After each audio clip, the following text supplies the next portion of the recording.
इस कांग्रेस पार्टी ने बाबा साहब डॉक्टर भीमराव अंबेडकर जी को कभी सम्मान नहीं दिया। 1956 में बाबा साहब खत्म हुए थे। उससे पहले और मरने के बाद भी इस कांग्रेस पार्टी ने बाबा साहब डॉक्टर भीमराव अंबेडकर जी को सम्मान नहीं दिया था। मान्यवर साहब इस उत्तर प्रदेश के अंदर आए और 14 अप्रैल 1984 को बहुजन समाज पार्टी की स्थापना की और इस देश के अंदर नीला झंडा लहराने का काम किया था। सारी सरकारें डर गई थी कि कोई काशीराम निकल के आ रहा है जो बहुजनों का मसीहा बन के आ रहा है। सरकारों में खलबली मच गई थी। 1984 में जब पार्टी की स्थापना हुई तो मान्यवर साहब ने अपना बहुमत दिखा दिया।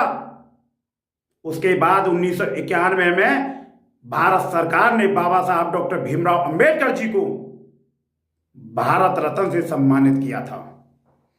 आज राहुल गांधी, चाहे नरेंद्र मोदी, चाहे यूपी की सरकार कोई सी क्यों ना हो, बाबा साहब के चरणों में गिरने का काम कर रहे हैं ये लोग।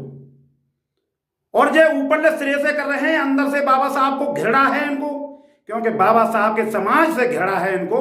बाबा साहब को तो जीते जी मारने वाले यही लोग थे। बाबा साहब को कभी सम्मान नहीं दिया। आज बाबा साहब के संविधान की बुक हाथ में लेकर वोट मांगना चाहते हैं बाबा साहब की औलादों से, बाबा साहब के वंशजों से वोट मांगने के लिए जाते हैं, उनके घर खाना खाने जाते हैं ये लोग।